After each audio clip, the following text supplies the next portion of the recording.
সে মহাকারুণিক তথাগত সম্যক সম্বুদ্ধগণের চরণতলে সশ্রদ্ধে বন্দনা করছি।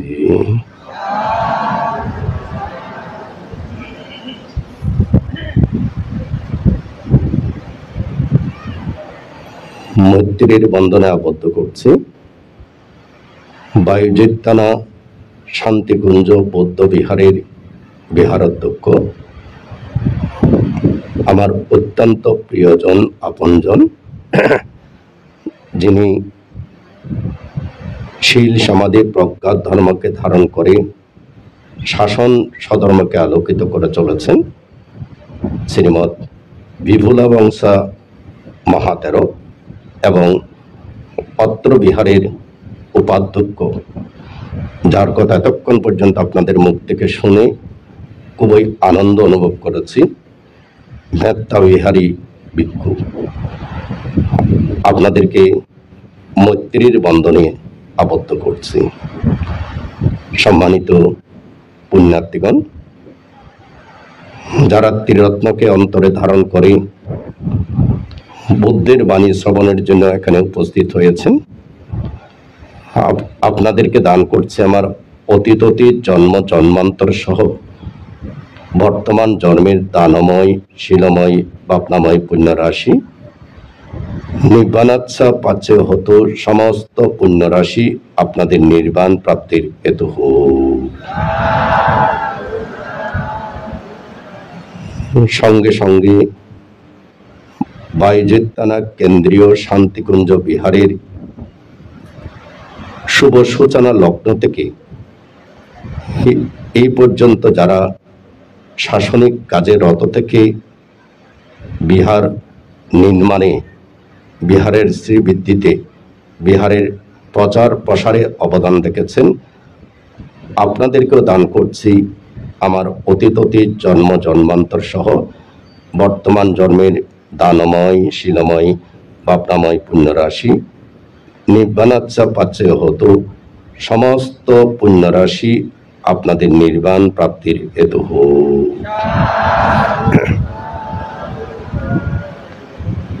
সম্মানিত পুণ্যার্থীগণ, দেশনার শুরুতেই যার নিকট থেকে প্রতিটি ধর্ম শিক্ষা গ্রহণ করেছি, ধর্ম শিক্ষার প্রতিটি শব্দ যার নিকট থেকে শিক্ষা নিয়েছি, যিনি শীল সমাধি প্রজ্ঞার ধর্মকে ধারণ করে 4 বছর 6 মাস কোন রকমের রাসায়নিক প্রক্রিয়া ছাড়া, ওষুধ ছাড়া এই বঙ্গ অঞ্চলের মধ্যে সর্বপ্রথম কোন বৌদ্ধ ভিক্ষু নিজ শরীরকে সুরক্ষিত রেখে শাসন স্বধর্মকে আলোকিত করে চলেছেন, ধর্মের শ্রেষ্ঠত্ব প্রদর্শন করে চলেছেন, ধর্মপিতা গুরুবান্তের চরণ তলে সশ্রদ্ধে বন্দনা করছি।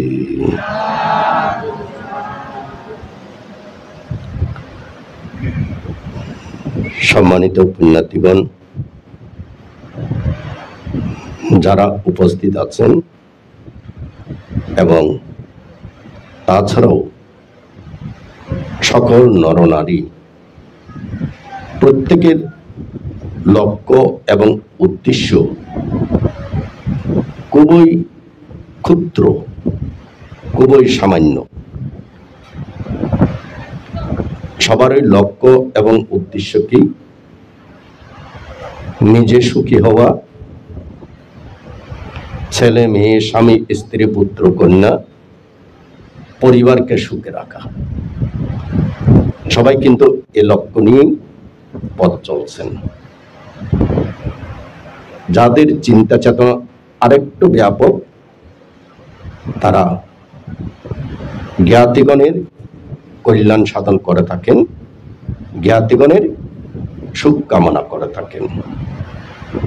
সেদিক থেকে চিন্তা করে থাকলে আমাদের চাওয়া পাওয়াটা খুব ক্ষুদ্র একটা জায়গাতে সীমাবদ্ধ। কেননা বেশিরভাগ মানুষের চাওয়া পাওয়া হচ্ছে আমি, আমার ছেলে মেয়ে, আমার পরিবার সুখে থাকুক, সুস্থ থাকুক এবং প্রত্যেকের উন্নতি হোক। এটাই হচ্ছে চাওয়া পাওয়া। সম্মানিত পুণ্যার্থীগণ, স্বাভাবিকভাবেই যখন আপনি সুখে থাকবেন, যখন আপনার পরিবার সুখে থাকবে, তখনই তো আপনার জীবন। এটাই আমাদের চিন্তা চেতনা। কিন্তু বাস্তবিক অর্থে নিজে সুখে থাকার মতো, নিজের পরিবার সুখে থাকার মতো আপনার যে বংশ আছে, আমরা যে বলে থাকি আমার বংশের প্রদীপ যেন বংশ পরক্রমায় প্রজ্বলিত থাকে। এখন প্রশ্ন হচ্ছে, বাস্তবিক অর্থে আপনার বংশের প্রদীপকে বংশ পরিক্রমায় প্রজ্বলিত থাকবে? এক। দ্বিতীয়ত হচ্ছে, আপনি নিজে সুখে থাকার মতো এবং আপনার পরিবারের প্রত্যেকে সুখে থাকার মতো কর্ম কি আপনি করছেন? যদি আমরা নিজে সুখে থাকার মতো, আমার পরিবার সুখে থাকার মতো কর্ম না করি, আমার বংশের প্রদীপ বংশ পরক্রমায় সুখে থাকার মতো কর্ম যদি আমরা না করি, তাহলে টাকা পয়সা, ধন সম্পদ, ডাক্তার, ইঞ্জিনিয়ার প্রতিষ্ঠিত হওয়ার মাধ্যমে কিন্তু আপনি কখনো নিজে সুখে থাকতে পারবেন না, পরিবার সুখে থাকবে না, এবং আপনাদের যে বংশ প্রদীপ, সে বংশ প্রদীপ বংশ পরক্রমায় কখনো প্রজ্বলিত থাকতে পারে না। দেখুন, বর্তমান বৌদ্ধ শাসন 2568 বৌদ্ধ শাসন চলমান রয়েছে। যদি এখন থেকে 40 বছর আগের কথা চিন্তা করেন, তাহলে মানুষের চিন্তা চেতনা কেমন ছিল, এবং 40 বছর পরে বর্তমান যারা প্রজন্ম, তাদের চিন্তা চেতনা কেমন। যেমন ধরুন, এখানে যাদের বয়স 60 আছে, যাদের বয়স 60-এর উপরে আছে, একটু যদি চিন্তা করে থাকেন 40 বছর আগে যখন আপনি স্টুডেন্ট ছিলেন, কারণ 20 বছর আগে, 20 বছর বয়সে আপনি স্টুডেন্টে ছিলেন, তখন আপনার চিন্তা চেতনা কেমন ছিল, আর বর্তমান যে ছেলে মেয়েরা, তাদের চিন্তা চেতনা কেমন। যদি দুইটার মধ্যে 40 বছর আগে এবং 40 বছর পরের মধ্যে যদি একটু আপনি নিজেকে নিজে যদি একটু চিন্তা করে দেখেন, তাহলে দেখবেন যে বর্তমান প্রজন্মের সঙ্গে ওই 40 বছর আগের প্রজন্মের কোনো তুলনাও করা যাচ্ছে না, কোনো তুলনাও করা যাচ্ছে না। বর্তমান প্রজন্ম যদি সকালের স্কুল না থাকে, তাহলে মনে বলতেও পারবে না যে সূর্য কোন দিকে উঠে, হয়তো বলে ফেলবে যে সূর্য মাঝখান থেকে উঠে। কারণ কেন সূর্য মাঝখান থেকে উঠে বলবে? কারণ তারা ঘুম থেকে উঠে তো 11টার সময়। কিন্তু 40 বছর আগে আমরা যারা ছিলাম, আমাদের মা বাবারা কিন্তু আমাদেরকে সূর্য উদয় হওয়ার আগেই ঘুম থেকে তুলে দিত। এখন হয়তো বা স্কুল কলেজ আছে বিদায়, সে কারণে আপনার সন্তানরা উঠছে। যাদের স্কুল কলেজ নেই, তারা কিন্তু ওই সূর্য উদয় বুঝবে যে ওই মাঝখানে যখন ওঠে সূর্য, তখন বলবে যে ওই সূর্য উদয় তো ওইখান থেকে মাঝখান থেকে হয়। তাহলে পার্থক্যটা কেমন হয়ে যাচ্ছে। ঠিক পাশাপাশি যদি পুরা পৃথিবীর সবকিছু চিন্তা করে থাকেন, 40 বছরের মধ্যে যুগ হয়তো বা ডিজিটাল যুগ চলছে, কিন্তু ডিজিটালের পাশাপাশি আমরা বলতে পারি যে বর্তমান যুগটা হচ্ছে অমৈত্রীর যুগ, বর্তমান যুগটা হচ্ছে লোভ দেশ মোহ হিংসার যুগ, বর্তমান যুগটা হচ্ছে যাকে মেরে যে খেতে পারো তার যুগ। তাহলে এই যদি বর্তমান যুগ হয়, আবার 40 বছর পরে তখনকার অবস্থাটা কেমন হতে পারে, সেটা যদি চিন্তা করে দেখেন, তাহলে ভগবান বুদ্ধের শিক্ষা থেকে আমরা দেখতে পাচ্ছি কি ভগবান বুদ্ধ কি বলেছেন? ভগবান বুদ্ধ বলেছেন যে যত বৌদ্ধ শাসন পশ্চাতে চলে যাবে, পশ্চিমে চলে যাবে, তত মানুষের মধ্যে তৃষ্ণা বৃদ্ধি প্রাপ্ত হবে। যত মানুষের মধ্যে তৃষ্ণা বৃদ্ধি প্রাপ্ত হবে, তত মানুষের মধ্যে অমৈত্রী বেড়ে যাবে। যত মানুষের মধ্যে অমৈত্রী বেড়ে যাবে, তত মানুষের মধ্যে শান্তাত্তারা কাপ্পা, দুর্ভিক্ষান্তরা কাপ্পা, রোগান্তরা কাপ্পা বৃদ্ধি প্রাপ্ত হবে। অস্ত্রের আঘাতে মানুষ মৃত্যুবরণ করবে, নতুন নতুন রোগ সৃষ্টি হবে, সেই রোগে মানুষ মারা যাবে এবং আস্তে আস্তে দুর্ভিক্ষ সৃষ্টি হবে। ভগবান বুদ্ধ তাই বলেছেন। তারই প্রতিধ্বনি বর্তমান বিশ্বের মধ্যে আমরা দেখতে পাচ্ছি। যদি আপনাদেরকে প্রশ্ন করা হয় মানুষের মৌলিক চাহিদা পূরণের জন্য এই পৃথিবীতে অর্থ বেশি ব্যয় হয় নাকি মানুষকে হত্যা করার জন্য অস্ত্র নির্মাণার্থে অর্থ বেশি ব্যয় হয়, উত্তর আসবে কি মানুষের মৌলিক চাহিদা পূরণের জন্য অর্থ বেশি ব্যয় হয় না, তার চেয়ে অনেক বেশি অর্থ ব্যয় হয় মরণাস্ত্র নির্মাণের জন্য, অর্থাৎ হত্যা করার জন্য। মানুষকে হত্যা করার জন্য বেশি অর্থ ব্যয় হয়।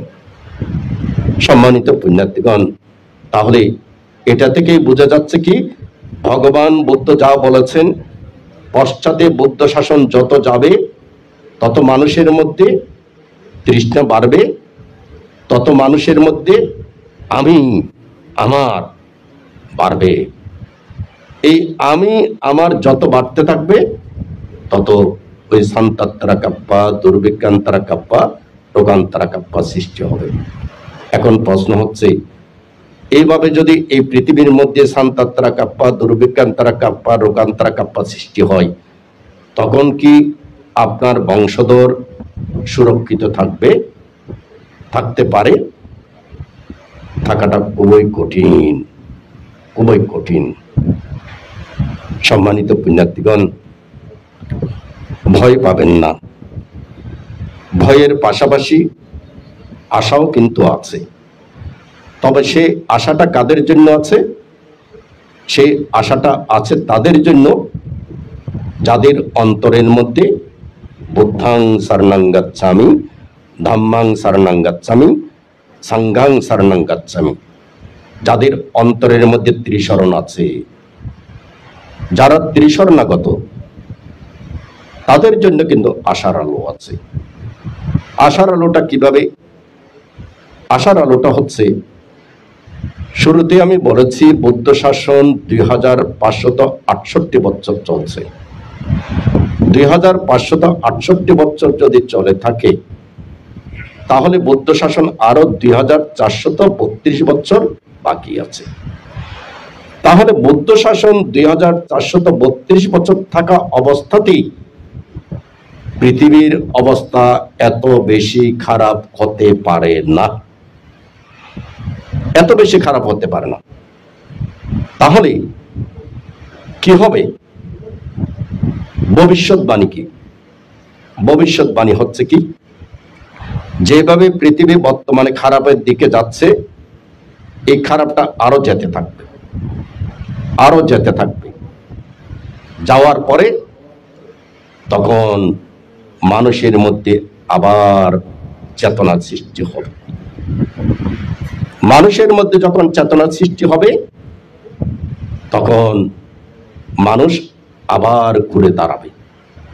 যদি উদাহরণ দিই, যেমন ধরুন এক সময় আমাদের জাপানের মানুষেরা, দ্বিতীয় বিশ্বযুদ্ধের আগের জাপানের মানুষের কথা যদি চিন্তা করে থাকেন, কেমন ছিল? ভয়ঙ্কর ছিল। এবং ওই ভয়ঙ্করকে রোধ করার জন্যই দ্বিতীয় বিশ্বযুদ্ধের অনেক হানাহানি। এই হানাহানি একটা পর্যায়ে জাপানের মধ্যে পারমাণবিক বোমাও নিক্ষিপ্ত হয় এবং ঠিক ওই জায়গা থেকে তারা আবার অমৈত্রী থেকেই, সেখান থেকেই জাগ্রত হয় কি মৈত্রী।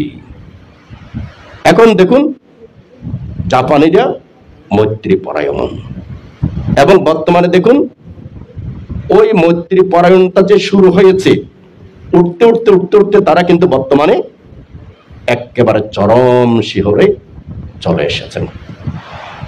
যেহেতু বৌদ্ধ শাসন 2432 বছর আছে এবং বৌদ্ধ শাসন থাকবেই, মন রাখবেন, থাকবেই, তাহলে অতীতে কাশ্যপ সম্যক সম্বুদ্ধের সময়, অতীতে ভদ্রকল্পের ককুসন্দ বুদ্ধ, কোনাগমন বুদ্ধ, কাশ্যপ সম্যক সম্বুদ্ধের সময় বৌদ্ধ শাসনের অবস্থা যদি পর্যালোচনা করা হয়, তাহলে দেখা যায় যে ঠিক কাশ্যপ সম্যক সম্বুদ্ধের সময়ও এক সময় বৌদ্ধ শাসন আস্তে আস্তে ক্ষয় হতে হতে হতে হতে এমন একটা পর্যায়ে চলে গেছেন, দেবলোকের মধ্যে দেবরাজ শুক্র তার সুধর্ম সভাতে সেখানে দেবতার সংখ্যা কমে গেছে।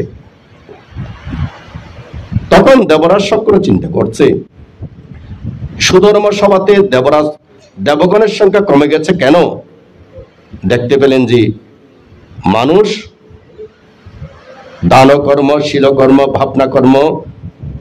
ভাবনা কর্ম থেকে চ্যুত হয়ে, বৌদ্ধ ধর্ম সঙ্গ ত্রিশরণ থেকে চ্যুত হয়ে মানুষ সদা সর্বদা অকুশলে রত আছে। অকুশলে রত থাকার কারণে মানুষ মৃত্যুর সঙ্গে সঙ্গে দেবলোকে ব্রহ্মলোকে জন্ম না নিয়ে জন্ম নিচ্ছে কোথায়? 4 অপায়ের মধ্যে। তখন দেবরাজ শুক্র দেখলেন এখন তো মহাকারণিক কাশ্যপ বুদ্ধের শাসন চলছে, কাশ্যপ বুদ্ধের শাসন তো এখনো আছে। তখন সেই দেবরাজ শুক্র তিনি নিজেই এই বৌদ্ধ শাসনকে আবার জাগ্রত করেছিলেন, এবং জাগ্রত করার মাধ্যমে আবার বৌদ্ধ শাসনের আলো এমন ভাবে প্রজ্বলিত হয়েছিল যে শীল সমাধি প্রজ্ঞাত ধর্মকে মানুষ এমন ভাবে আচরণ করেছিলেন, দেবলোকের মধ্যে সেই সুধর্ম সভাতে আবার দেবতায় পরিপূর্ণ হয়েছিল। ঠিক সকল সম্যক সম্বুদ্ধগণের শাসনকে যদি আমরা পর্যালোচনা করি, তাহলে আমরা নিঃসন্দেহে বলতে পারবো কি এই মহাকারণিক গৌতম বুদ্ধের শাসন যেহেতু আরো 2432 বছর আছে, সেহেতু আমাদের মানুষের মধ্যে এখন শীল সমাধি প্রজ্ঞাত ধর্মের আচরণ কমার কারণে, আমাদের মধ্যে অমৈত্রী বাড়ার কারণে, আমাদের মধ্যে হিংসা দেশচিত্ত বাড়ার কারণে এখন দিনকে দিন নিঃসন্দেহে কি হচ্ছে? বৌদ্ধ শাসন ক্ষয় হচ্ছে। বৌদ্ধ শাসন কিন্তু এখন ক্ষয় হচ্ছে, এটা সত্য সম্মানিত পুণ্যার্থীগণ। কিন্তু মনে রাখবেন আবার বৌদ্ধ শাসন জাগ্রত হবে। তাহলে বৌদ্ধ শাসন যে দিনকে দিন বর্তমানে ক্ষয় হচ্ছে, অবক্ষয় হচ্ছে, সেই অবক্ষয়ের স্রোতে আপনি ধাবমান হবেন, নাকি আপনি বৌদ্ধ ধর্ম সঙ্গকে অন্তরে ধারণ করে অবক্ষয়ের স্রোতে না গিয়ে রক্ষার স্রোতে নিজেকে রাখবেন? এখানে 2টা স্রোত। এই বর্তমানে যে বৌদ্ধ শাসন অবক্ষয় হচ্ছে, এই অবক্ষয় স্রোতের মধ্যে কি আপনি যাবেন কিনা? যদি অবক্ষয় স্রোতের মধ্যে যান, তাহলে আপনি ধ্বংসপ্রাপ্ত হবেন। আপনার পরিবার যতই আপনি ডাক্তার, ইঞ্জিনিয়ার, প্রফেসর বানান না কেন, আপনার বংশের প্রদীপ প্রজ্বলিত থাকবে না যদি অবক্ষয় স্রোতে যান। আর যদি অবক্ষয় স্রোতে না গিয়ে যদি আপনি বৌদ্ধ শাসনকে রক্ষার সেবার স্রোতে যদি নিজেকে প্রবাহমান রাখেন, তাহলে কিন্তু আপনি নিজে রক্ষাপ্রাপ্ত হবেন, আপনার পরিবার রক্ষাপ্রাপ্ত হবে, এবং আপনার বংশের প্রদীপ নিঃসন্দেহে প্রজ্বলিত থাকবে। তাহলে নিঃসন্দেহে আপনারা বৌদ্ধ শাসনকে সেবা রক্ষার স্রোতেই নিজেকে প্রবাহমান রাখবেন। যদি বৌদ্ধ শাসনকে রক্ষা সেবার স্রোতে নিজেকে প্রবাহিত রাখেন, তাহলে কিন্তু আপনাকে ধর্মকে ধারণ করতে হবে। কি করতে হবে? ধর্মকে ধারণ করতে হবে। ধর্মকে ধারণ করা ছাড়া বৌদ্ধ শাসন রক্ষা সম্ভব নয়। ধর্মকে ধারণ করা ছাড়া নিজেকে রক্ষা করা সম্ভব নয়, নিজের পরিবারকে রক্ষা করা সম্ভব নয়, নিজের বংশের প্রদীপ প্রজ্বলিত রাখা সম্ভব নয়। তাই ভগবান বুদ্ধের ধর্মকে আপনাদেরকে ধারণ করতে হবে। এখন এই ধারণ করাটা আমরা বর্তমান যারা বৌদ্ধ ধর্ম আচরণ করি, বিশেষ করে অন্ধ পৃথকজন, আমরা যেহেতু আমরা অন্ধ পৃথকজন, অন্ধ মানুষ কি? অন্ধ মানুষ সে আলো বোঝে না, অন্ধকারও বোঝে না, কারণ সে অন্ধ। তার কাছে সব অন্ধকার। যিনি অন্ধ মানুষ তিনি সারও বুঝেন না, অসারও বুঝেন না, তিনি সত্য বুঝেন না, তিনি মিথ্যাও বুঝেন না। আমরা হচ্ছে সেই অন্ধ পৃথকজন মানুষ। এই অন্ধ পৃথকজন মানুষ বিদায় বাস্তবিক অর্থে আমরা কোনটা আলো কোনটা অন্ধকার বুঝি না, কোনটা সার কোনটা অসার বুঝি না, কোনটা সত্য কোনটা মিথ্যা বুঝি না। কিন্তু যেহেতু বৌদ্ধ শাসনের পাশাপাশি ভগবান বুদ্ধের ধর্ম আছে এবং সেই ধর্মকে ব্যাখ্যা করার জন্য মহান সংঘ আছে, সেই কারণে ওই ধর্মের আলোতে আপনাদের অন্ধকারকে দূরীভূত করতে হবে। যখন ধর্মের আলোতে আপনার অন্ধকারকে দূরীভূত করবেন, তখন আপনি কি কোনটা অন্ধকার কোনটা আলো বুঝতে পারবেন। ধর্মের আলোতে যেটা আপনার অন্ধকারটা দূরীভূত হচ্ছে, ধর্মের আলোতে যখন আপনার অন্ধকারটা দূরীভূত হচ্ছে, তখন আপনি সত্য কোনটা মিথ্যা কোনটা পুণ্য কোনটা পাপ কোনটা সব বুঝতে পারবেন। সম্মানিত পুণ্যার্থীগণ, বর্তমান সময়ে আপনারা প্রত্যেকে ধর্ম করেন, দান কর্ম করেন, শীল পালন করেন, গরিব দুঃখীদেরকে দান করেন, বিহার নির্মাণার্থ দান করেন এবং পুণ্যকর্ম অনেক করেন।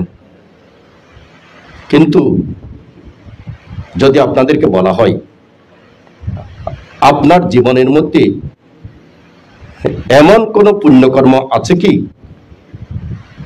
যে পুণ্যকর্ম আপনার মনের মধ্যে আপনি চিন্তা করতে না চাইলেও চলে আসে?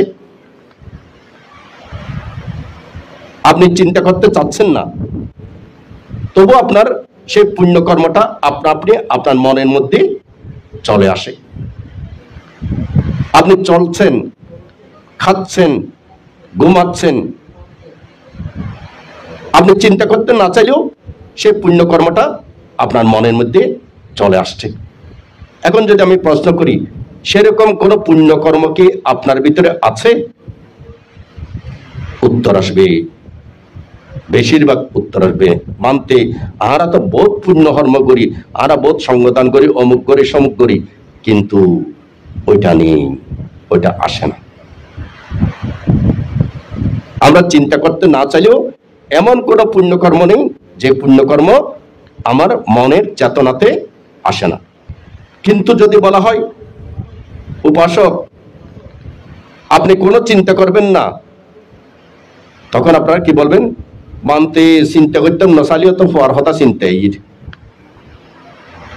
মানতে চিন্তা করতাম নসালিও তো কেয়া পয়সার হতা চিন্তাই, মানতে চিন্তা করতাম নসালিও তো এত জায়গা জমিনের কথা চিন্তাই। ও চিন্তা করতে না চাইলেও ছেলের কথা চিন্তা আসছে, চিন্তা করতে না চাইলেও আপনার সংসারের কথা চিন্তা আসছে, চিন্তা করতে না চাইলেও আপনার জায়গা জমিনের কথা চিন্তা আসছে। ঠিক সেইভাবে নিজের মনের মধ্যে এমন একটা কুশল কর্মকে প্রতিষ্ঠিত করুন যেটা চিন্তা করতে না চাইলেও যেন চিন্তাতে চলে আসে। তাহলে এটা কিভাবে সম্ভব? এটা কিভাবে সম্ভব? সম্মানিত পুণ্যার্থীগণ, আমি ভগবান বুদ্ধের সময়ের এক ভিক্ষুর কথা বলছি। ওনার নাম হচ্ছে একাধাম্মা স্থবির। নাম কি? একাধাম্মা স্থবির। তিনি অতিথি সংসার পরিভ্রমণ করা কালে দানকর্ম, শীলকর্ম, ভাবনাকর্ম সম্পাদন করে দেবলোকে জন্ম নিয়েছেন। দেবলোকে উনি বৃক্ষ দেবতা হিসেবে জন্ম নিয়েছেন। তখন মহাকারণিক তথাগত বিপস্সী সম্যক সম্বুদ্ধের শাসন পৃথিবীতে চলমান রয়েছে। পদমূত্র ভগবান সম্যক সম্বুদ্ধের শাসন তখন পৃথিবীতে চলমান রয়েছে। তখন পদমূত্র সম্যক সম্বুদ্ধের উদ্দেশ্যে প্রবর্জিত বেশ কয়েকজন ভিক্ষু তারা গভীর জঙ্গলের মধ্যে ধ্যান সাধনা করছেন। ধ্যান সাধনা করতে করতে তারা জঙ্গলের মধ্যে বিচরণ করতে করতে এমন জায়গায় গিয়ে পৌঁছলো তার আর পথ চিনতে পারছেন না। যখন পথ চিনতে পারছেন না তখন তারা কিছুটা উদ্বিগ্ন হয়ে গেল। ঠিক সেখানে অবস্থান করছিলেন সেই একাধাম্মা স্থবির সত্য। তিনি তখন কি? বৃক্ষ দেবতা। সেই বৃক্ষ দেবতা দেখলো কি এই ভিক্ষুগণ তারা খুবই উদ্বিগ্ন, কারণ তারা পথ ভুল করে আর পথ চিনতে পারছে না। সময় হয়েছে স্বয়ং গ্রহণের, কিন্তু তারা স্বয়ং গ্রহণ করেননি। তখন সেই বৃক্ষ দেবতা তিনি সেই ভিক্ষু সংঘকে দেখা দিলেন। দেখা দিয়ে ভিক্ষু সংঘকে সর্বপ্রথম বন্দনা করলেন। বন্দনা করার পরে ভিক্ষু সংঘকে আসন প্রদান করলেন। আসন প্রদান করে তিনি স্বয়ং দান করলেন। স্বয়ং গ্রহণ শেষে সেই বৃক্ষ দেবতা সেই ভিক্ষু সংঘকে তিনি যে স্থানে যাওয়ার ঠিক সে স্থানে নিয়ে গিয়ে পৌঁছে দিলেন। সেই বৃক্ষ দেবতা খুব আনন্দিত হলেন এই কর্ম সম্পাদনের মাধ্যমে, এবং শুধুমাত্র এই পুণ্য কর্মের প্রভাবে তিনি পদমূত্র পরবর্তী সময় পর্যন্ত তিনি আর কখনো অপায়ে গমন করেননি। দেবলোকে জন্মগ্রহণ করেছেন, মনুষ্যলোকে জন্মগ্রহণ করেছেন। দেবলোকে গেলেও অনেক গুণ সম্পন্ন দেবতা, মনুষ্যলোকে গেলেও অনেক গুণ সম্পন্ন মানুষ। এইভাবে ভগবান কাশ্যপ সম্যক সম্বুদ্ধ যখন এই পৃথিবীতে উৎপন্ন হলো এবং কাশ্যপ সম্যক সম্বুদ্ধ তিনি নির্বাণ পদে ধর্ম দেশনা করে ব্রহ্মা দেব মনুষ্য সহ সকল সত্যগণকে নির্বাণ স্রোতে প্রবাহমান করেছেন। তারপর তিনি কাশ্যপ সম্যক সম্বুদ্ধ মহাপরিনির্বাণ লাভ করেছেন। সে সময় বারাণসীর রাজা ছিলেন কিকি। বারাণসীর রাজার মৃত্যুর পরে তার পুত্র পিতৃবন্ধ তিনি রাজা হলেন এবং পিতৃবন্ধকের মৃত্যুর পরে তার পুত্র সুনাম রাজা হলেন। কয় জেনারেশন গেল? 3 জেনারেশন। সুনামের পরে তারপরে জন্মগ্রহণ করলেন কিকি ব্রহ্মদত্ত। কিকি ব্রহ্মদত্ত যখন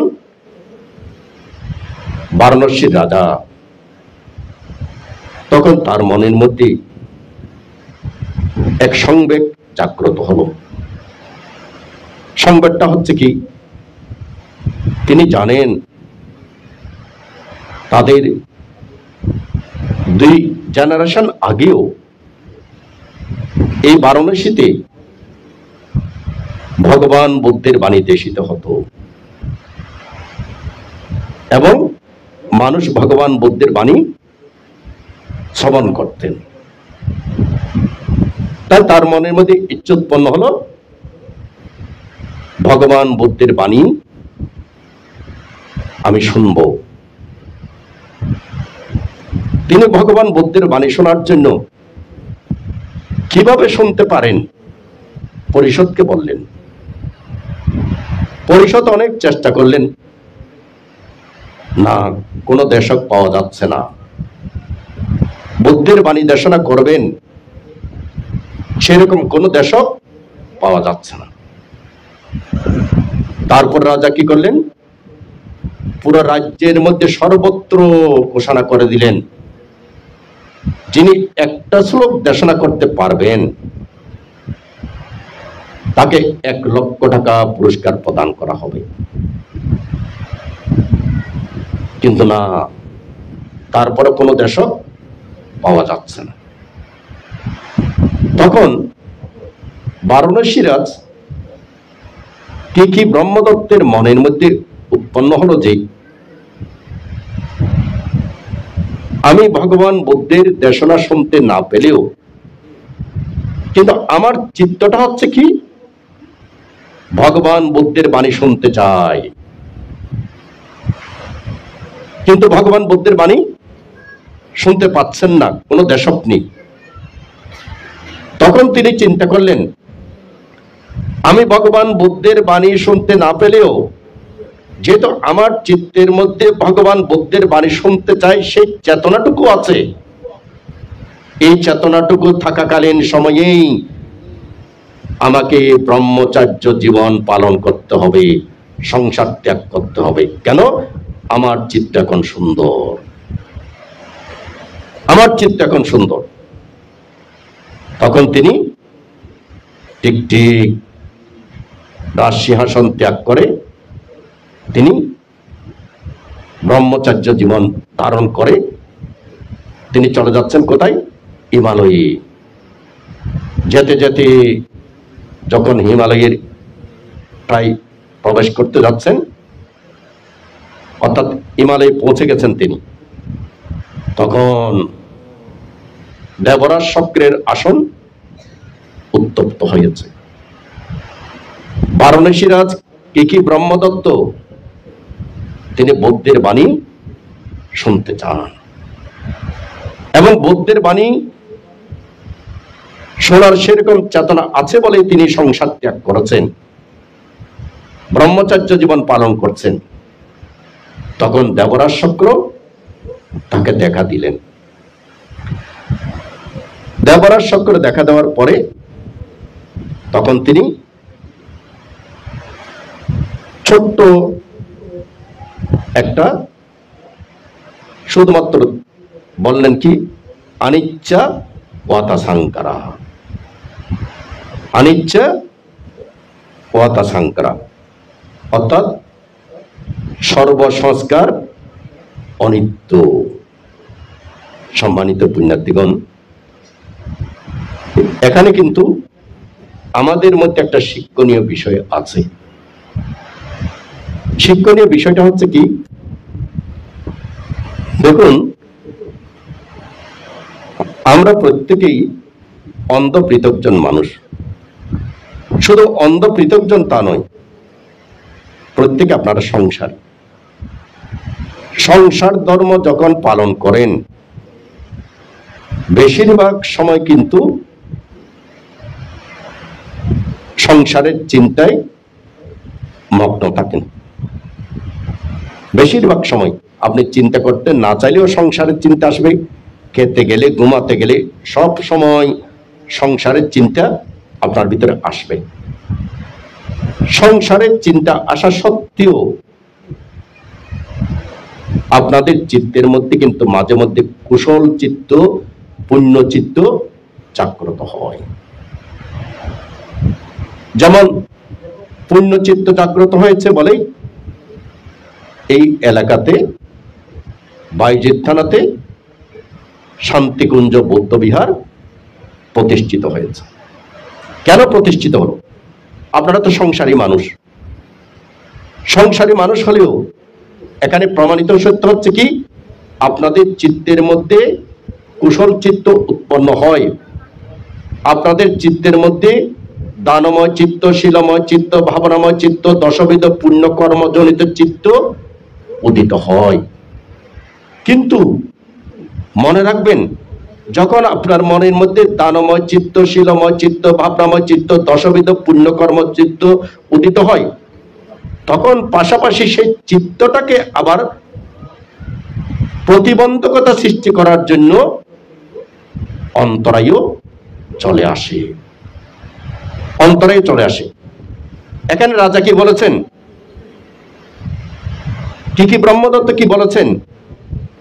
কি ব্রহ্মদত্ত বলেছে যে আমি বুদ্ধের বাণী শুনতে পাচ্ছি না ঠিক, কিন্তু আমার চিত্ত এখন বুদ্ধের বাণী শোনার জন্য উদ্গ্রীব। সেই চেতনাটুকু আমার চিত্তের মধ্যে আছে, বুদ্ধের বাণী শোনার সেই চেতনা আমার চিত্তের মধ্যে আছে। যেহেতু বুদ্ধের বাণী শোনার যে চেতনা আমার চিত্তের মধ্যে আছে, এখনই আমাকে পুণ্যকর্ম করতে হবে, এখনই আমাকে সংসার ত্যাগ করতে হবে। তাহলে এখান থেকে শিক্ষণীয়টা হচ্ছে কি? এখান থেকে শিক্ষণীয়টা হচ্ছে যে যখন আপনাদের চিত্তের মধ্যে কুশল চিত্ত জাগ্রত হয়, দানময় চিত্ত, শীলময় চিত্ত, ভাবনাময় চিত্ত, দশবিধ পুণ্যকর্মজনিত চিত্ত যখন উদিত হয়, সেই চিত্তটাকে আপনাকে ধরে রাখতে হবে। যদি আপনি ধরে না রাখেন, তাহলে এখান থেকে শিক্ষা আসছে কি, তাহলে সেই চিত্ত আবার পঞ্চকামগুণে ভ্রমিত হয়ে যাবে, সেই কুশল চিত্ত আবার ধ্বংস হয়ে যাবে।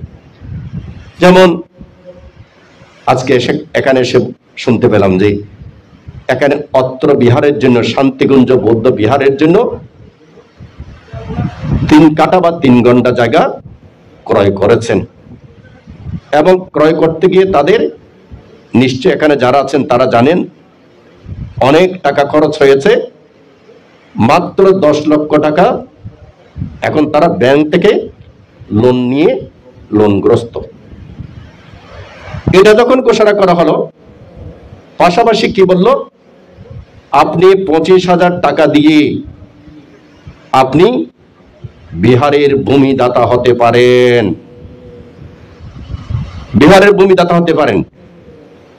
যখন আমাদের ডাক্তার উপাসকের নিকট থেকে এই কথাটা শুনেছেন, নিশ্চয় আপনাদের মনের ভিতরে কারো না কারো মনের ভিতরে প্রশ্ন উদিত হয়েছে যে ও, নিজের জন্য তো জায়গা জমি অনেক কিছু করেছি, নিজের ছেলে মেয়ে নাতি পতি বংশের জন্য তো অনেক কিছু করেছি, কিন্তু বুদ্ধের বিহার, সেই বিহারের ভূমিদাতা যদি হতে পারি, তাহলে সেই ভূমিতে বছরের পর বছর, শতাব্দীর পর শতাব্দীতে এই বিহারের আপনার জায়গাতেই বুদ্ধাং শরণং গচ্ছামি, ধাম্মাং শরণং গচ্ছামি, সংঘাং শরণং গচ্ছামি উচ্চারিত হবে।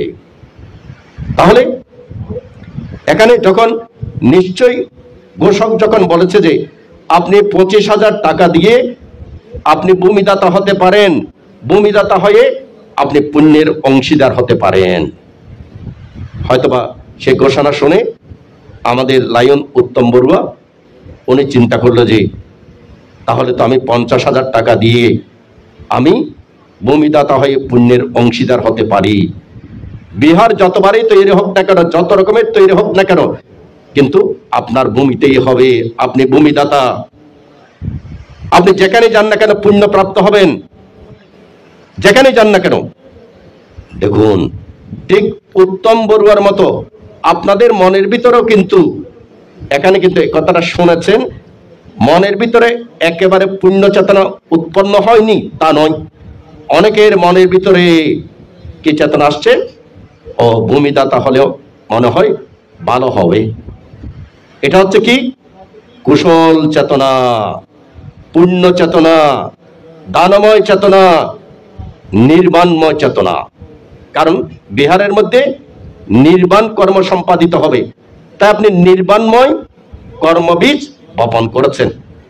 কিন্তু পরক্ষণেই দেখবেন যে আপনার চিত্তের মধ্যে আসছে যে ও 25,000 টাকা দিয়ে ফেলাইতাম, আর তো 25,000 টাকা কমে যাইব বিদিন হয় না।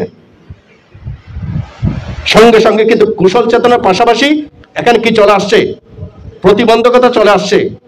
প্রতিবন্ধকতা চলে আসার কারণে উত্তম বড়ুয়া একজনই মাত্র বলতে পারলো, আর কেউ বলতে পারলো না যে বানতে আইও 25,000 টাকা দিনে ভূমিদাতা হইম। কিন্তু না, ঠিকই ব্রহ্মদত্ত তিনি কিন্তু জ্ঞানী, তিনি কিন্তু জ্ঞানী। তিনি বুঝতে পারলেন কি, আমার মনের মধ্যে এখন সুন্দর চেতনা আছে, এই চেতনা থাকাকালীন অবস্থাতেই এই চেতনাকে আমি ধ্বংস হতে দেব না, এই চেতনাটাকে আমি সুরক্ষিত করব। আমি বুদ্ধের বাণী শুনতে পারি বা না পারি, কিন্তু আমার এই চেতনাকে আমি ধ্বংস করব না। যেহেতু নিজের চেতনাকে তিনি ধ্বংস করেননি, নিজের চেতনাটাকে তিনি বর্ধিত করেছেন, সে কারণে কি হলো, ওই দেবরাজ শক্রের আসন উত্তপ্ত হয়ে গেল, দেবরাজ শক্রের আসন উত্তপ্ত হয়ে গেল। তখন দেবরাজ শক্র এই পৃথিবীতে নেমে কি ব্রহ্মদত্তকে তিনি দেশনা করলেন। কি দেশনা করলেন? অনিচ্ছা পথসংকরা। তার অর্থ নিশ্চয় আপনারা প্রত্যেকেই জানেন, সব সংস্কার অনিত্য। বুঝেন তো না? সব সংস্কার অনিত্য, বুঝেন তো না? হ্যাঁ, একজনও বুঝেন না। সব সংস্কার অনিত্য, এই কথাটা যদি বুঝে থাকেন তাহলে আপনি বলবেন যে বাবা তোমার তো লেখাপড়া করে দরকার নাই, তোমার আপন ফবরে বানতে বানাই দিবেন। ঠিক ঠিক, কারণ ধর্মের মধ্যে অন্যতম ধর্ম হচ্ছে কি, কোন ধর্ম? ধর্মের মধ্যে অন্যতম ধর্ম হচ্ছে কোন ধর্ম? অনিত্য ধর্ম। অনিত্য ধর্ম হচ্ছে ধর্মের মধ্যে অন্ধকারকে আলোকিত করে। যেমন ধরুন, এখানে বলা হচ্ছে যে সব সংস্কার অনিত্য, তাহলে আমি অনিত্য কথাটা আপনাদেরকে যদি একটু সামান্য করে ব্যাখ্যা করি। দেখুন, অনিত্য মানে কি? অনিত্য মানে আমি অতীতে জন্মগ্রহণ করেছি, সেখান থেকে মৃত্যুবরণ করে এই জন্মে এসেছি। এই জন্মে আসার পরে দিনকে দিন আমি অনিত্যতায় পর্যবসিত হচ্ছি। অনিত্যতায় পর্যবসিত হতে হতে জরাগ্রস্ত হয়ে গেছি। জরাগ্রস্ত হওয়ার কারণে আমি নিচে বসতে পারি না, উপরে বসতে হয়েছে। জরাগ্রস্ত হওয়ার কারণে নিচে বসলেও পাটাকে তুলতে হচ্ছে, পাটাকে মোছাতে হচ্ছে, কোমরের মধ্যে ধরে যাচ্ছে, বাঁধতে হতে শেষ করিব। সব অনিত্য ধর্ম। কোন অনিত্য ধর্ম? অনিত্যতার কারণে আপনি জরা দ্বারা আক্রান্ত হয়ে গেছেন। জরা দ্বারা আক্রান্ত হওয়ার সঙ্গে সঙ্গে জরার আরেক বন্ধু আছে। কে জরার বন্ধু? কে জরার বন্ধু? হচ্ছে ব্যাধি।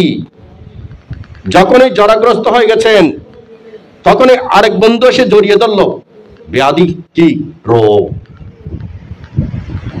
রোগ।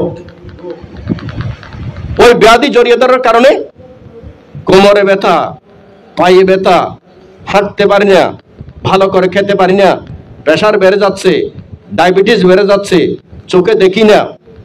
এগুলো কি? ব্যাধি। ব্যাধি শক্তিশালী হয়ে গেছে।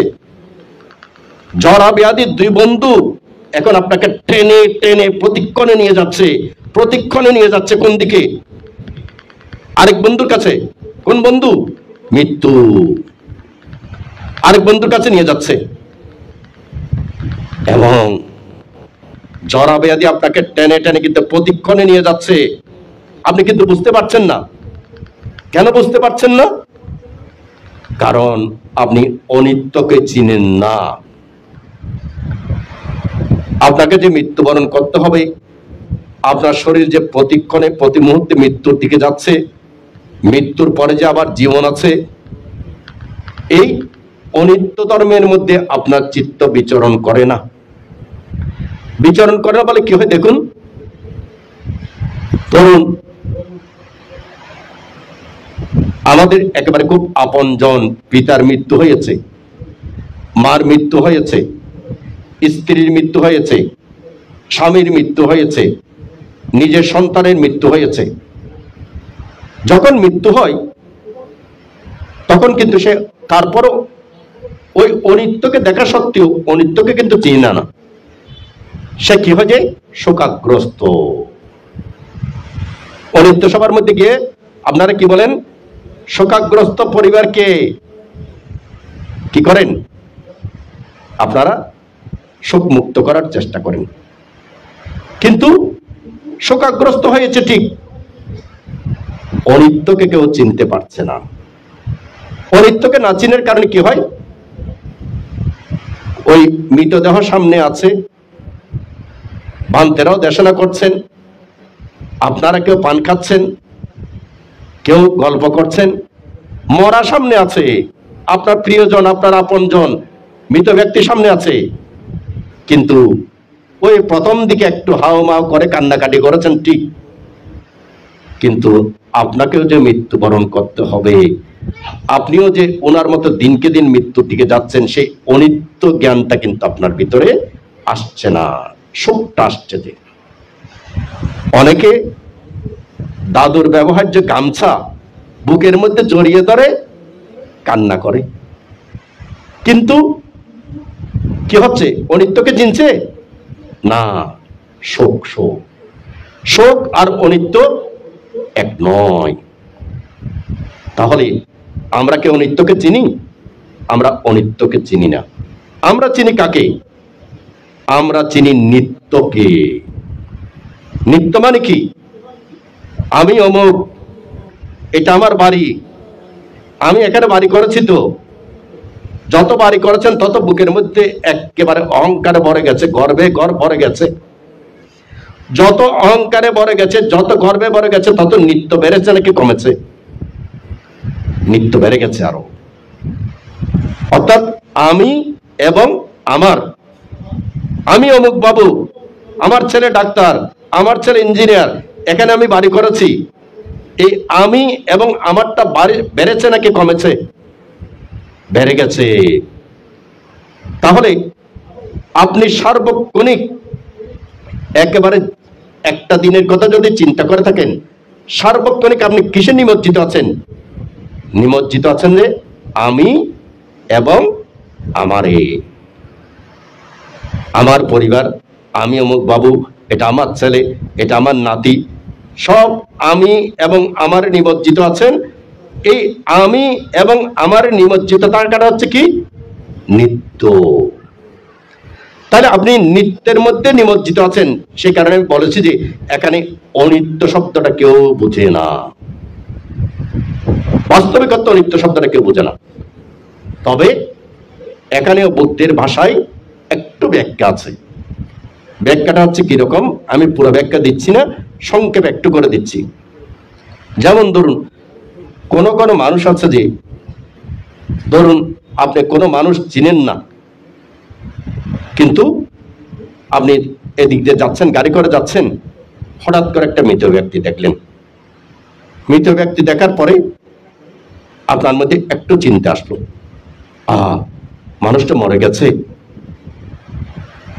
অর্থাৎ ক্ষণিক সময়ের জন্য হলেও মৃত্যু চিন্তা আসছে। এবং কোন কোন মানুষ আছে যে শুধু ক্ষণিক সময়ের জন্য নয়, ওই যে মৃত ব্যক্তিটাকে দেখেছে ওটা তার মনের মধ্যে ভাসছে। যতক্ষণ পর্যন্ত ওই মৃত্যু চিন্তাটা, মরণস্মৃতিটা যতক্ষণ পর্যন্ত আপনার ভিতরে আছে, ততক্ষণ পর্যন্ত আপনার চিত্তের মধ্যে কি উদিত হতে পারছে না? অকুশল উদিত হতে পারছে না। আবার দেখবেন যে কোন কোন মানুষ আছে, মৃত মানুষ দেখার কথা বাদ দেন, মৃত মানুষ দেখলে তো কোনো অনুভূতি আসেই না, বরং সে মানুষকে মেরে ফেলছে, একেবারে গুলি করে ছুরি দিয়ে পিটাতে পিটাতে পিটাতে পিটাতে মেরে ফেলছে, তার ভিতরে কোনো সংবেগ নাই। আগুন দিয়ে জ্বালিয়ে একেবারে মেরে ফেললো, তার ভিতরে কোনো সংবেগ নেই, তার ভিতরে আর কি আছে? উল্লাস আছে, আনন্দ আছে, আনন্দ আছে তার ভিতরে। তাহলে এখন মানুষের ভিতরে দুই রকম মানুষ হয়ে গেল। একজন মানুষ হচ্ছে মৃত ব্যক্তি দেখার পরে তার ভিতরে মৃত্যু যন্ত্রণা, মরণস্মৃতি কিছুক্ষণ সময়ের জন্য হলেও এসেছে। আবার কোন কোন মানুষ আছে নিজে মানুষ খুন করে, নিজে মানুষকে আগুন লাগিয়ে দিয়েও তিনি আনন্দ অনুভব করছেন, আনন্দ উল্লাস অনুভব করছেন। দ্বিতীয়ত ভগবান বুদ্ধ বলছে যে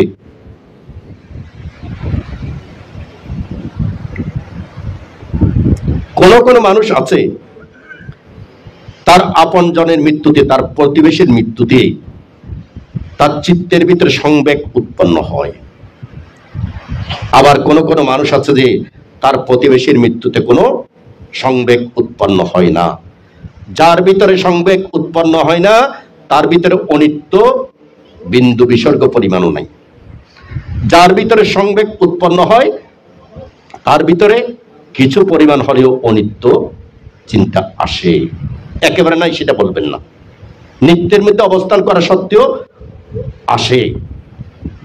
তৃতীয়ত হচ্ছে, ধরুন আপনার পরিবারের মধ্যে কোনো সদস্য মৃত্যুবরণ করলো। অনেক মানুষ আছে যে পরিবারের সদস্য মৃত্যুবরণ করেছে, আপন ভাই মরে গেছে, আরেক ভাইয়ের কোনো অনুভূতি নেই। অনুভূতির কথা বাদ দেন, আরেক ভাই তখন চিন্তা করছে যে এ ভাইয়ের জাগাইন ক্যাঙ্গুরি দখল করছো, ভাই তো মরে গিয়ে এবার ভাইয়ের জাগান ক্যাঙ্গুরি দখল করছো। আবার অনেকে আছে যে ভাই মরে গেছে, তার ভিতরে অনিত্য চিন্তাটা অর্থাৎ মৃত্যু চিন্তাটা তার চিত্তের ভিতরে প্রবাহিত হয়েছে। ভগবান বুদ্ধ বলছেন যে যার চিত্তের ভিতরে ওই মৃত্যু চিন্তাটা প্রবাহিত হচ্ছে তার ভিতরে সুপ্ত অবস্থায় কি আছে? অনিত্য লুকিয়ে আছে। এই যে সুপ্ত অবস্থায় অনিত্যটা আছে, যাদের অন্তরের মধ্যে সুপ্ত অবস্থায় এই অনিত্যটা যার ভিতরে আছে, এই সুপ্ত অবস্থায় অনিত্যতাটাকে আপনাকে কি করতে হবে? জাগ্রত করতে হবে। ভগবান বুদ্ধ বলছেন যে যাদের মনের ভিতরে এরকম সুপ্ত অবস্থায় অনিত্যতা আসে, সে যদি এই অনিত্যটা থেকে যদি জাগ্রত করতে পারে তখনই সে সত্য ধর্ম বুঝবে। ভগবান বুদ্ধের ক্ষেত্রে কি বললেন? যিনি নিত্যের মধ্যে অবস্থান করেন তিনি কামগুণের কারণে সত্যকে উপলব্ধি করতে পারেন না।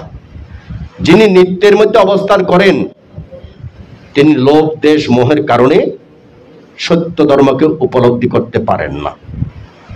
যিনি অনিত্যকে জাগ্রত করেন, তার ভিতরে যেহেতু অনিত্য, আমাকে মৃত্যুবরণ করতে হবে, আমি যদি চিন্তা করি যে আমি এখান থেকে যাওয়ার সময় মৃত্যুবরণ করতে পারি, যে কোনো সময় আমার মৃত্যুবরণ হতে পারে, এই চিন্তাটা যার ভিতরে থাকবে সে কিন্তু লোভ দেশ মোহ থেকে দূরে থাকবে। যার ভিতরে চিন্তা থাকবে যে আমি আজকে ঘুমাতে যাচ্ছি, আমি কালকে ঘুম থেকে নাও উঠতে পারি, তাই আমি আজকে বুদ্ধের স্মরণ নিয়ে ঘুমাই। আমি আজকে দিনটা শুরু করলাম, আজকের দিনের মধ্যে যে কোনো কারণে হার্ট অ্যাটাকের মাধ্যমে হোক, ব্রেন স্ট্রোকের মাধ্যমে হোক, অ্যাক্সিডেন্টের মাধ্যমে হোক আমার মৃত্যু হতে পারে। তাই আমি দিনটা বৌদ্ধ ধর্ম সংঘের নাম নিয়ে শুরু করি, বৌদ্ধ ধর্ম সংঘকে আমি স্মরণ করি। কারণ যতক্ষণ পর্যন্ত আমি জীবিত থাকবো ততক্ষণ পর্যন্ত আমি বুদ্ধের স্মরণ, ধর্মের স্মরণ, সংঘের স্মরণ নিতে পারবো। যতক্ষণ পর্যন্ত আমি জীবিত আছি ততক্ষণ এই পর্যন্ত আমি ভূমিদাতা হতে পারবো। যে আপনি মরে যাওয়ার পরে ভূমিদাতা হতে পারবেন নাকি? কখনো না, কখনো না, কোনো কিছু দাতা হতে পারবেন না। নিজের শরীরে কাপড় চোপড় গুলো আপনার নয়। এখন কি ব্রহ্মদত্ত যখন দেবরাজ শক্র অনিচ্ছা ওয়াতাসাঙ্কারা সর্বসংস্কার অনিত্য যখন এই দেশনা করলেন, তখন ওনার চিত্তের মধ্যে ওই যে মহাকারণিক সম্যক সম্বুদ্ধকে তিনি বুদ্ধের শাসনে ভিক্ষু সংঘকে সঠিক রাস্তা দেখিয়ে তিনি জঙ্গল থেকে বের করেছিলেন, সৈন্দান করেছিলেন, বন্দনা করেছিলেন, পূজা করেছিলেন। সেই পুণ্যকর্মের প্রভাবে ওনার মনের ভিতরে অনিত্য জ্ঞানটা কি হলো? সুপ্ত যে অনিত্য জ্ঞানটা ছিল সেই অনিত্য জ্ঞানটা এখন তার জাগ্রত হয়েছে। জাগ্রত হওয়ার পরে তিনি আর হিমালয়ে গেলেন না, তিনি আবার বারাণসীতে চলে আসলেন। বারাণসীতে চলে এসে তিনি চিন্তা করলেন যে আমি তো বারাণসীর রাজা, আমাকে এই সত্য ধর্মটা প্রচার করতে হবে। তিনি দেশনা শুনেছেন শুধু কি সাব্বা সংস্কারা, সকল সংস্কার অনিত্য, এবং এটা শোনার কারণে ওনার চিত্তে অনিত্যটা জাগ্রত হয়েছে।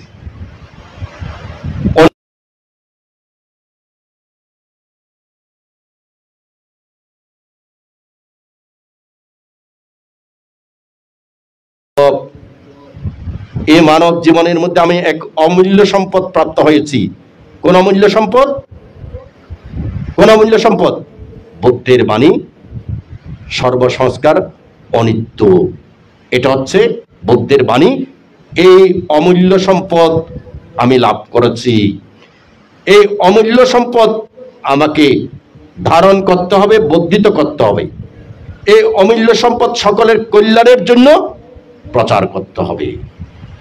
তিনি কি ব্রহ্মদত্ত সারাটা জীবন তিনি এই অনিত্য ধর্মটাকে লালন করলেন, বর্ধিত করলেন। মহাকারণিক কাশ্যপ সম্যক সম্বুদ্ধের শাসন থেকে মহাকারণিক গৌতম বুদ্ধের শাসন পর্যন্ত অসংখ্যবার জন্মগ্রহণ করেছেন, কিন্তু কখনো তিনি অপায়ে জন্মগ্রহণ করেননি। কেন? তার ভিতরে কি নাই? নিত্য ধর্মের চেয়ে অনিত্য ধর্ম শক্তিশালী। যখন অনিত্য ধর্ম শক্তিশালী হয় তখন নিত্য ধর্ম দুর্বল। নিত্য ধর্ম মানে কি? আমি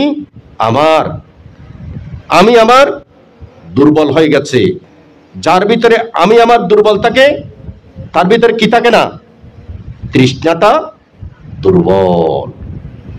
তার ভিতরে লোভ দেশ মোহটা দুর্বল। যদি বলা হয় আপনার ভিতরে লোভ দেশ মোহ কেন, একটু চিন্তা করে দেখেন তো, আপনার ভিতরে লোভ দেশ মোহ কেন? শুধুমাত্র আমি এবং আমারের কারণে। আমি এবং আমারের কারণে। আমার টাকা পয়সা ধন সম্পদ, আমি অমুক বাবু,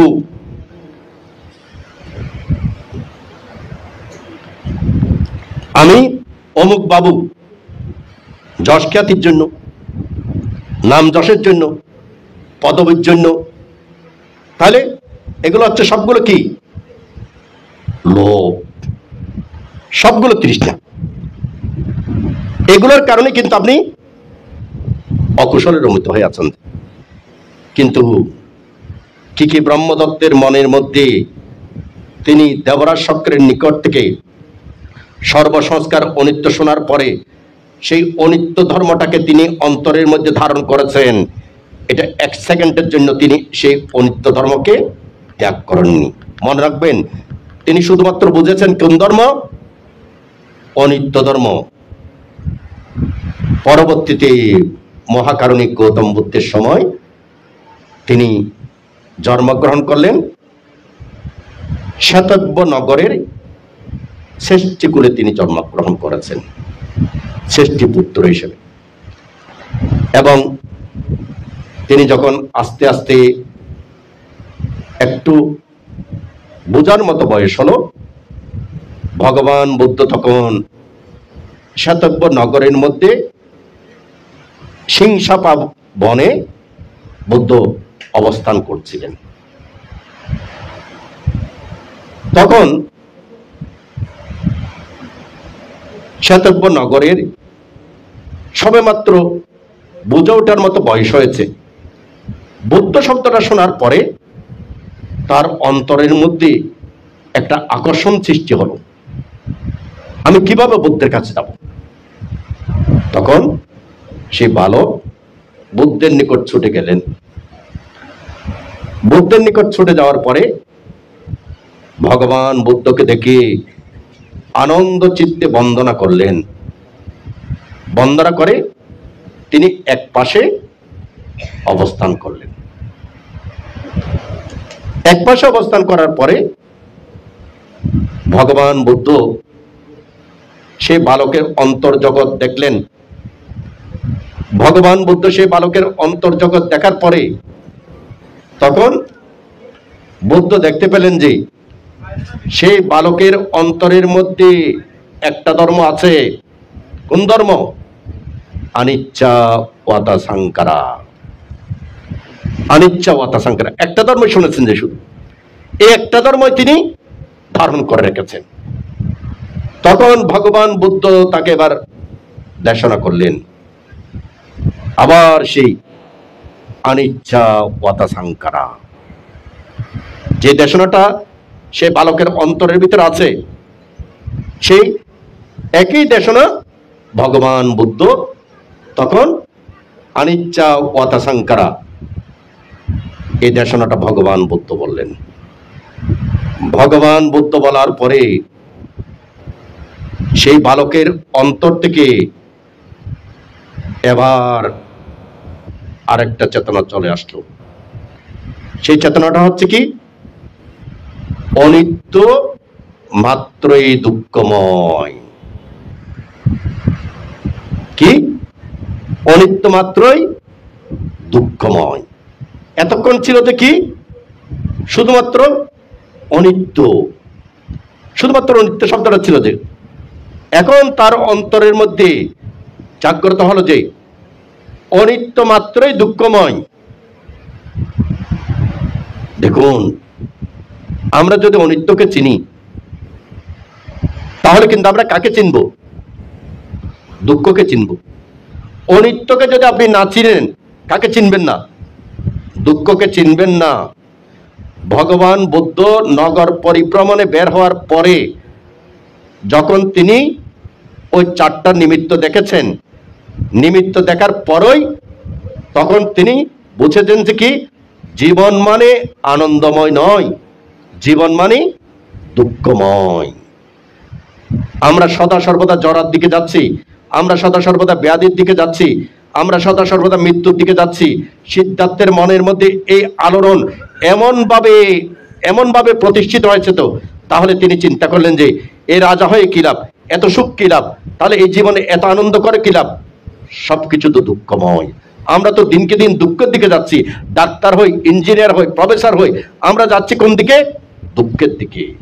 সেই কারণে সিদ্ধার্থ যখন সংসার ত্যাগ করতে যাচ্ছিল তখন মার রাজা সিদ্ধার্থকে কি বলেছিলেন?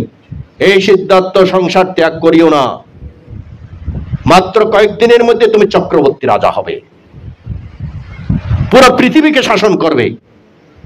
শুধুমাত্র কপিলাবস্তু নয়, পুরো পৃথিবীকে তুমি শাসন করবে। তখন সিদ্ধার্থ বলেছিল, আমি পুরো পৃথিবীকে শাসন করলে কি জরা থেকে মুক্ত হতে পারবো?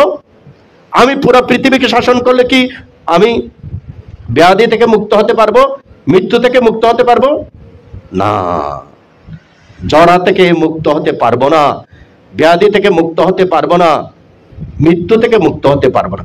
তাহলে আমি পুরো চক্রবর্তী রাজা হয়েও তো আমি দুঃখ থেকে মুক্ত হতে পারবো না।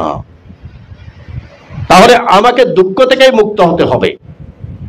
দেখুন মানুষ এত আনন্দের মধ্যে কিভাবে আছেন। আপনার ভিতরে যে দুঃখ নামক রোগ আছে এটা আপনি বুঝেন না বলে আনন্দ করছেন। যে এখন যদি বলি যে ধরুন আমার খুব আপনজন, আমার পরিবারের কোনো সদস্য, আমরা ধরুন খুব আনন্দের মধ্যে আছি, এখন আমার ভিতরের মধ্যে যে একটা টিউমার হয়ে গেছে জানি না, পেটের ভিতরে যে একটা টিউমার হয়ে গেছে আমি জানি না। এখন একদিন পেটের মধ্যে ব্যথা পাচ্ছি, ব্যথাটা প্রবল হলো, ডাক্তারের কাছে গেলাম, ডাক্তার বলল যে টিউমার হয়েছে। পরীক্ষা করে দেখলো যে শুধু টিউমার নয়, ক্যান্সার হয়েছে। যতক্ষণ পর্যন্ত এটা শুনেননি ততক্ষণ পর্যন্ত কিন্তু আপনি আপনার পরিবারকে নিয়ে মহা আনন্দে ছিলেন। যখনই শুনেছেন যে আপনার পরিবারের সদস্যের মধ্যে কি হয়েছে, টিউমার হয়ে গেছে, টিউমারের ভিতরে ক্যান্সার আছে, তখন আপনার কি দুঃখ। তখনই আপনি ওই দুঃখ থেকে, রোগ থেকে মুক্ত হওয়ার চেষ্টা করবেন যে কিভাবে আমি জায়গা যাক, জমি যাক, টাকা যাক, পয়সা যাক, আমি কিভাবে এই দুঃখ থেকে, এই রোগ থেকে আমি মুক্ত হব। ঠিক অনুরূপ ভাবে আপনারা যদি মনে করেন যে জরা হচ্ছে শ্রেষ্ঠ রোগ, টিউমার থেকে, ক্যান্সার থেকে রোগ মুক্ত হওয়া যায়, কিন্তু জরা থেকে মুক্ত হওয়া যায় না। ব্যাধি হচ্ছে শ্রেষ্ঠ রোগ, এটা থেকে মুক্ত হওয়া যায় না। পৃথিবীর সব ডাক্তার, যে পৃথিবীর শ্রেষ্ঠ ডাক্তার, সেও মৃত্যু রোগ থেকে রক্ষাপ্রাপ্ত হয়নি। যখন আপনার ভিতরে এই চিন্তা আসবে, তখন আপনার চিন্তার ভিতরে অনিত্যের পাশাপাশি এবার কি চিন্তা ঢুকে গেল, দুঃখ। দুঃখ যখনই আপনার নিজের ভিতরে দুঃখ চিন্তাটা ঢুকে গেল, তখন আপনি চিন্তা করবেন যে এই দুঃখ থেকে আমি কিভাবে মুক্ত হতে পারি, আমি এই দুঃখ থেকে কিভাবে মুক্ত হব। যেমন ভগবান সম্যক সম্বুদ্ধের সময় আপনারা তো প্রত্যেকে জানেন, বুদ্ধের ষষ্ঠ শিষ্য নাম কি, ইয়াসা, বাংলাতে যশ। ইয়াসা তিনি কিন্তু অতীত জন্মে যখন পারমি পূরণ করছিলেন, অনেক অনেক অনেক অনেক জন্ম আগে, অসংখ্য অসংখ্য জন্ম আগে, তিনি মৃতদেহ সৎকার করতে গিয়ে এক কিশোরীর মৃতদেহ, খুব সুন্দর কিশোরীর মৃতদেহ যখন আগুনে পোড়াচ্ছিল, তখন ওনার ভিতরে ওই অনিত্য চিন্তাটা উদিত হয়েছিল। ওই মরণস্মৃতির কারণে অনিত্য চিন্তাটা উদিত হয়েছে। এই অনিত্য বীর্যে ভিতরে আছে, এটা নিয়েই তিনি জীবনযাপন করতে করতে ওই জন্ম নিয়েছেন ইয়াসা সত্য হিসাবে।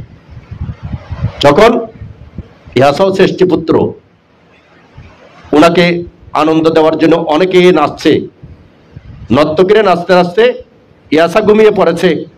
তখন নর্তকীরা চিন্তা করছে যে যার জন্য নাচছি তিনি ঘুমিয়ে পড়েছেন, আমরাও ঘুমিয়ে পড়ি। তারাও ঘুমিয়ে পড়ল।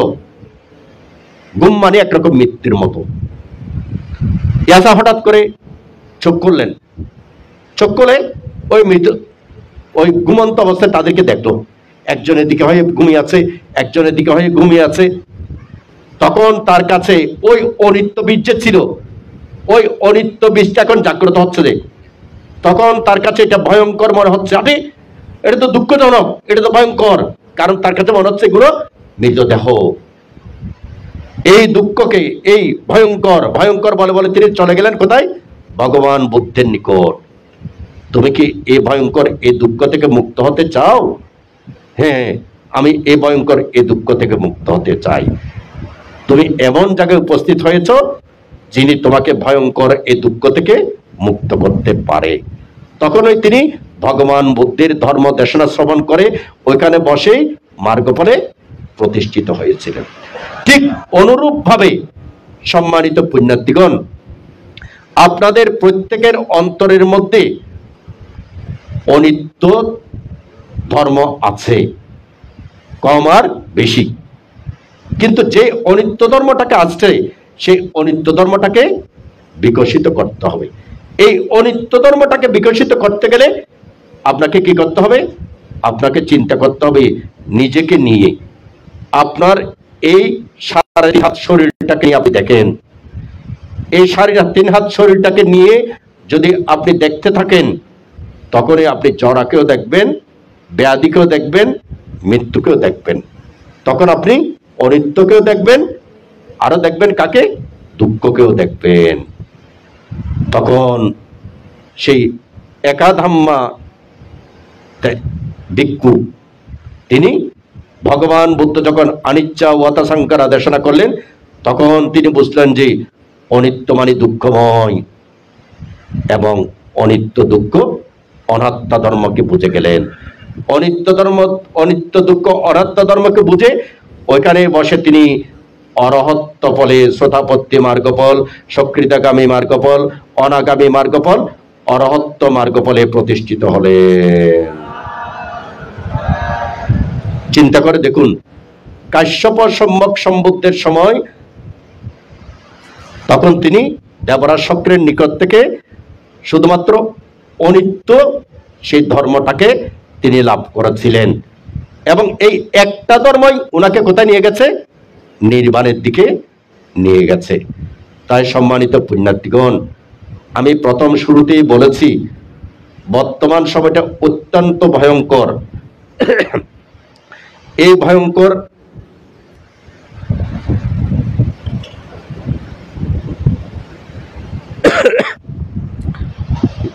ভয়ঙ্কর অবস্থা থেকে রক্ষাপ্রাপ্ত হতে হলে আপনাকে সত্যের আলোতে, জ্ঞানের আলোতে উদ্ভাসিত হতে হবে। আপনাকে পুণ্য কি, পাপ কি, এটা বুঝতে হবে। সার কি, অসার কি, এটা বুঝতে হবে।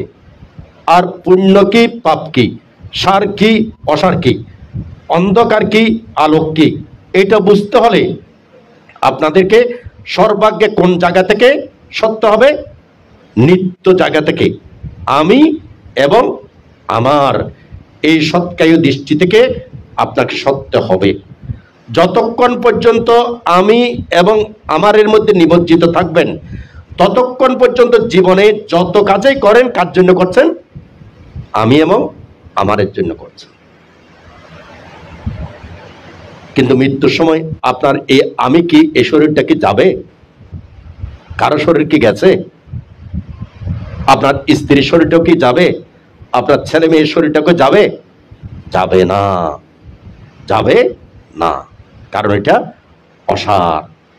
তাই নিত্যের জায়গায় আপনাদের অন্তরের মধ্যে আসতে হবে কি?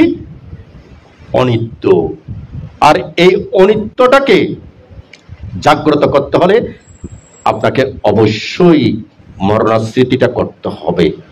কারণ আপনি 24 ঘন্টা মেডিটেশন করতে পারেন না। যদি অবিরত মেডিটেশনে থাকেন, রাস্তা আরেকটা। তাহলে এই সংসার ধর্ম যারা পালন করেন, তাদেরকে অবশ্যই দিনের মধ্যে কমপক্ষে আধা ঘন্টা সময় আপনাকে মরণস্মৃতিটা করতেই হবে। যখনই মরণস্মৃতিটা করবেন, তখনই আপনার ভিতরে নিত্যের পরিমাণটা, আমি এবং আমারের পরিমাণটা কমবে। যখনই আপনি মরণস্মৃতি করবেন, তখনই আপনি চিন্তা করবেন যে আমি যে চেয়ারে বসে আছি, যেখানে আমি যে খাটে ঘুমিয়ে আছি, যে বাড়িতে আছি, আমার মৃত্যুর সঙ্গে সঙ্গে এটা তো আমার বাড়ি নয়, আমাকে আরেকটা স্থানে জন্ম নিতে হবে, আরেকটা জায়গায় আমাকে জন্ম নিতে হবে। এবং এইভাবেই আমি অতীত থেকে হয়ে আসছি। আপনি ধরুন চট্টগ্রাম থেকে ঢাকা যাচ্ছেন, ট্রেনের মধ্যে টিকিট করেছেন। আপনি যদি মনে করেন যে এই সিটটা আমার, আপনার ঢাকা যাওয়ার পর আপনার থাকে? আর থাকে না, থাকে না। এখন বয়স 65-70, 5 বছর পরে, 10 বছর পরে মরে যাবেন। ওই ট্রেনের সিটের মতো ওই বাড়িটা কি আপনার? না, আপনার নয়, কোনোদিন হতে পারে না। আপনার ছেলেও কি রাখতে পারবে? পারবে না। কারণ নয়, সব অনিত্য, সব অনিত্য। আপনার কোনটা? আপনার হচ্ছে কুশল ধর্ম, পুণ্য ধর্ম হচ্ছে আপনার। আপনার কোনটা? আপনি যেগুলো অকুশল করছেন ওটাই আপনার। তাই সম্মানিত পুণ্যার্থীগণ, অনিত্য ধর্মকে জাগ্রত করতে হলে আপনাকে মরণস্মৃতিটা অবশ্যই সকাল সন্ধ্যায় আপনাকে করতে হবে। যত মরণস্মৃতি করবেন তত আপনার ভিতরে নিত্যটা দুর্বল হবে, অনিত্যটা বাড়বে। যত মরণস্মৃতি করবেন তত আপনার ভিতরে অমৈত্রীটা কমবে, মৈত্রীটা বাড়বে। অমৈত্রী বাড়ে কেন? আমি এবং আমারের কারণে অমৈত্রী বাড়ে। আজ জায়গা ওই হাত জাগার লেবুনে বাইবে কেস করেন। আমি এবং আমার, ওই আমি এবং আমারের কারণেই বাইয়ের মাথা ফাটিয়ে দিচ্ছে, বাইয়ে শত্রু হয়ে যাচ্ছে। চিন্তা করছে না যে বাইয়ে তো শত্রু হলাম, আমি তো মরে গেলাম, আমার সন্তানদেরকেও আমি কি দিয়ে গেলাম? শত্রুতা দিয়ে গেলাম। আমার সন্তানদেরকে আমি কি দিয়ে গেলাম? যে সম্পত্তি দিয়ে গেছি নাকি শত্রুতা দিয়ে গেলাম? বাইয়ে শত্রু হয়ে পরিবারের মধ্যে শত্রুতা দিয়ে গেলাম, যে এমন একটা বীজ দিয়ে গেলাম যে বীজটা হচ্ছে ধ্বংসের বীজ, আমার সন্তানকে আমি দিয়ে গেলাম। কিন্তু এগুলো আমরা বুঝি না কেন? আমাদের অন্তরের মধ্যে নিত্য অনেক শক্তিশালী, আমাদের অন্তরের মধ্যে আমি এবং আমার অনেক শক্তিশালী। এই আমি এবং আমারকে দুর্বল করতে হলে, নিত্যকে দুর্বল করতে হলে আপনাকে মরণস্মৃতি করতে হবে। মরণস্মৃতি যত করবেন নিত্য দুর্বল হবে। যত আমি এবং আমার দুর্বল হবে তত মৈত্রী বৃদ্ধি প্রাপ্ত হবে। যত মৈত্রী বৃদ্ধি প্রাপ্ত হবে, মনে রাখবেন, মৈত্রী বৃদ্ধি প্রাপ্ত হওয়া মানে হচ্ছে কি? আপনার বংশের প্রদীপ নিভবে না। মনে রাখবেন, আমি প্রথম শুরুতে বলেছি যে আপনি আপনাকে রক্ষা করতে চান, আপনার পরিবারকে রক্ষা করতে চান, আপনার বংশের প্রদীপ প্রজ্বলিত করতে চান, আপনি আপনাকেও রক্ষা করতে পারবেন না, আপনার পরিবারকে রক্ষা করতে পারবেন না, আপনার বংশের প্রদীপ প্রজ্বলিত হবে না। কিসের দ্বারা নিভবে? অমৈত্রীর কারণে নিভবে, অমৈত্রীর কারণে নিভবে। কিন্তু যখন আপনি মরণস্মৃতি করবেন, আবারও বলছি, এক কথাকে বারবার রিপিট করছি, যখন আপনি মরণস্মৃতি করবেন তখন আপনার ভিতরে নিত্য দুর্বল হবে, অনিত্য শক্তিশালী হবে। যখন আপনি মরণস্মৃতি করবেন তখন আপনার ভিতরে কি শক্তিশালী হবে? অমৈত্রী দুর্বল হবে, মৈত্রী শক্তিশালী হবে। আপনাদের ভিতরে মৈত্রী শক্তিশালী হলে তখন আপনারা বিষ বৃক্ষ রেখে গেলেন না, আপনারা মৈত্রী বৃক্ষ রেখে গেছেন। পরিবারের মধ্যে, সমাজের মধ্যে, জাতির মধ্যে যদি মৈত্রী বৃক্ষ থাকে, এই সমাজ, এই জাতি ধ্বংস হবে না। আর যদি সমাজের মধ্যে, পরিবারের মধ্যে যদি অমৈত্রী বৃক্ষ যদি শক্তিশালী হয়, এই বৌদ্ধ সমাজ রক্ষাপ্রাপ্ত হবে না। এই বলেই শেষ করলাম।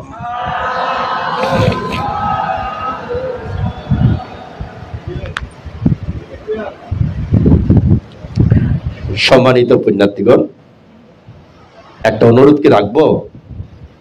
রাখার মতো কি চিত্ত আছে? যারা ভূমিদাতা হতে চান 25,000 টাকা করে, আপনারা যদি নাম বলেন তাহলে আপনার সেই পুণ্যটা আমি নিতে পারি, আমরা নিতে পারি। তবে আমিও ভূমিদাতা হব এমনটা বলতে চাই না, তবু আচ্ছা এমনটা বললাম না, তবে এমনটা মোটামুটি হবে। আমিও ভূমিদাতা হলাম। এখন জানতে চাচ্ছি যে শুধু সাধুবাদ দিয়ে কি শেষ করবেন, নাকি আপনাদের মধ্যে কেউ ভূমিদাতা হবেন 25,000 টাকা করে দিয়ে? যদি আপনাদের ভিতরে কেউ ভূমিদাতা হয়ে পুণ্য সঞ্চয় করতে চান, তাহলে ঘোষককে আপনি নামটা বললে আমরা খুবই আনন্দিত হব।